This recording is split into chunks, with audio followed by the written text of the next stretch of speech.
सभी को जय श्री कृष्ण, जय श्री राधे, जय श्रीमन नारायण। मैं आचार्य राहुल देवभूमि उत्तराखंड से आप सभी के मंगल की कामना करता हूँ। आशा करता हूँ आप सब स्वस्थ होंगे, आनंद में होंगे। ठाकुर जी से मेरी यही प्रार्थना है। सज्जनों, आज के वीडियो, आज का कार्यक्रम बहुत ही खास होने वाला है उन सभी दर्शकों के लिए, सभी लोगों के लिए जिनकी मकर राशि है। आज की वीडियो मकर राशि वालों के लिए इसलिए भी इतनी खास है क्योंकि आज की वीडियो में हम बात करने वाले हैं केतु के महापरिवर्तन के बारे में। साल का सबसे बड़ा राशि परिवर्तन आपको देखने को मिलेगा 18 मई को, जब केतु ग्रह अपना राशि परिवर्तन करेंगे। केतु ग्रह 18 महीने बाद कन्या राशि से निकलकर सिंह राशि में प्रवेश करेंगे। केतु का ये महापरिवर्तन सभी राशियों के लिए विशेष रूप से महत्वपूर्ण है और विशेष रूप से मकर राशि वालों के जीवन में किस प्रकार का परिवर्तन उन्हें देखने को मिलेगा 18 मई के बाद, क्योंकि पूरे 18 महीने बाद केतु अपना राशि परिवर्तन करेंगे। तो सबसे पहले आप अपने चार्ट की ओर देखिए, आपका चार्ट आगे लगाए और थोड़ा सा समझिए कि केतु ग्रह, क्योंकि आज का कार्यक्रम चंद्र राशि पर आधारित है, तो केतु ग्रह किस भाव में आने वाले हैं और किस प्रकार का फल वो मकर राशि वालों को देने वाले हैं अपनी 3 दृष्टियों के माध्यम से। 3 दृष्टियां केतु 3 दृष्टि से देखते हैं। तो देखिए, सबसे पहले आपका चार्ट लगा है मकर राशि। आपके अष्टम भाव में केतु आएंगे, 8th हाउस में। 8th हाउस यानी कि अष्टम भाव, पुरातत्व का क्षेत्र, आयु का क्षेत्र, क्षय का क्षेत्र। इसी प्रकार विशेष रूप से देखिए 3 दृष्टि केतु की जो महत्वपूर्ण भूमिका अपनी निभाएगी आपके जीवन में परिवर्तन को लेके। सबसे पहले केतु 5वीं दृष्टि से देखेंगे सीधे आपके द्वादश भाव को, यानी कि 12वें भाव को। उसके बाद केतु देखेंगे 7वीं दृष्टि से सीधे आपके 2nd हाउस को, द्वितीय भाव को। अंतिम में केतु अपनी 9वीं दृष्टि से देखेंगे सीधे 4th भाव को। अब ये 3 दृष्टियां केतु की मुख्य रूप से क्या भूमिका निभा रही है। देखिए, वर्तमान में जब 18 मई को जब केतु अपना राशि परिवर्तन करेंगे तो वो आपके अष्टम भाव में आएंगे। तो अष्टम भाव पुरातत्व का क्षेत्र होता है। विशेष रूप से परिवार पक्ष से आपको विशेष रूप से लाभ हो सकता है, कुटुंब से आपको लाभ हो सकता है। विशेष रूप से बस आपको एक बात का ध्यान रखना है, परिवार से आपको लाभ के संकेत यहाँ दिखाई दे रहे हैं, लेकिन एक विषय का ध्यान रखना है कि उतना ही बोलना है जितना आवश्यक हो। ज़्यादा विवादों में नहीं फंसना है और परिवार से बड़े प्रेम से, बड़े भाव से आपको मिलनसार बनते हुए रहना चाहिए।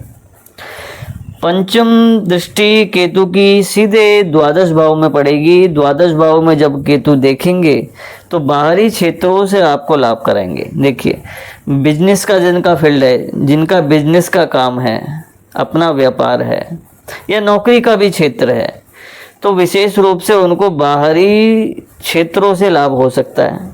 अगर विदेशों से आपका कोई कार्य चलता है, व्यापार चलता है, संपर्क है आपका, तो विशेष रूप से आपको लाभ मिलेगा। नए नए लोगों से आपका संपर्क हो सकता है। बहुत अच्छी भूमिका बन रही है।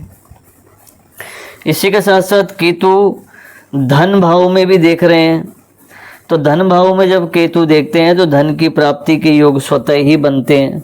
यानी कि केतु कुलस्य उन्नति ज्योतिष में कहते हैं और शास्त्रों में भी कहते हैं, केतु कुलस्य उन्नति, केतु कुल की उन्नति करते हैं। सभी ने केतु का उग्र स्वरूप देखा होगा, लेकिन केतु जो है वो एकदम से रंग से राजा भी बना देते हैं। इसलिए लेन देन का विषय जो है वो आपका बढ़ेगा, क्योंकि केतु जो है ऋण के वाचक भी हैं। ऋण का लेन देन, बस सावधानी इतनी रखनी है कि लेन देन के मामलों में थोड़ा सा सजग रहना चाहिए ताकि आपको उसमें लाभ की प्राप्ति हो। तो धन प्राप्ति के योग बनेंगे, अधिक लोगों से संपर्क में आप आएंगे। इसी प्रकार केतु की अंतिम दृष्टि सीधे चतुर्थ भाव में भी पड़ रही है। चतुर्थ भाव मातृ स्थान, सुख स्थान, द्विपद, चतुष्पद, गाड़ी घोड़ा भवन भूमि जायदाद सुख मातृ, ये सब चतुर्थ भाव से देखा जाता है।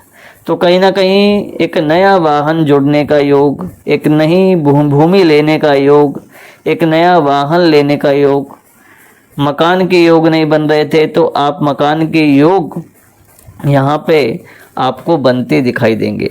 साथ साथ एक विषय और है कि अगर मकान या ज़मीन संबंधित आप यहाँ पे योग बनेंगे तो लेने का योग तो आपका बन रहा है, लेकिन साथ साथ क्योंकि मैंने बताया था केतु जो है ऋण का वाचक भी होता है, तो ऋण इंस्टॉलमेंट पे आप घर ले सकते हैं, कुछ ऐसा योग बनेगा। देखिए इंस्टॉलमेंट पे तो लेना ही पड़ता है कुछ ना कुछ तो, लेकिन इंस्टॉलमेंट पे लेने से हम ये ना समझे कि हमारे ऊपर कर्जा बढ़ गया है।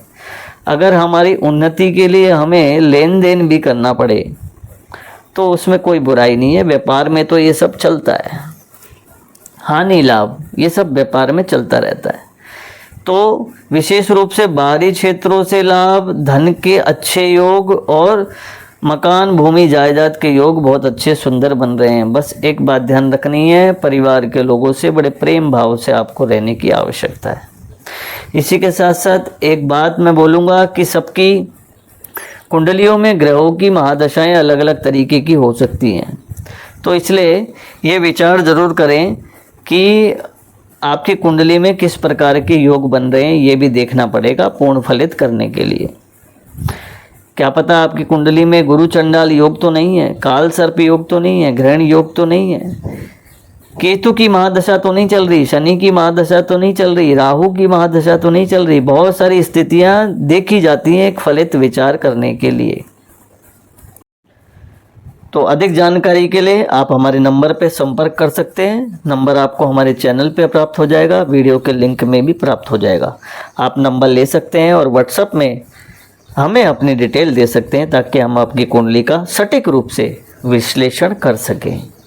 इसी के साथ साथ एक अंतिम में 2 उपाय की बात कर लें। मकर राशि, शनि की 7.5 का अंतिम चरण ख़त्म हो गया था 29 मार्च 2025 को, तो आने वाला समय जो है वो धीरे धीरे करके आपके स्ट्रगल ख़त्म होंगे और आप अपनी मंजिल को हासिल करेंगे निश्चित रूप से। 2 उपाय ज़रूर करें।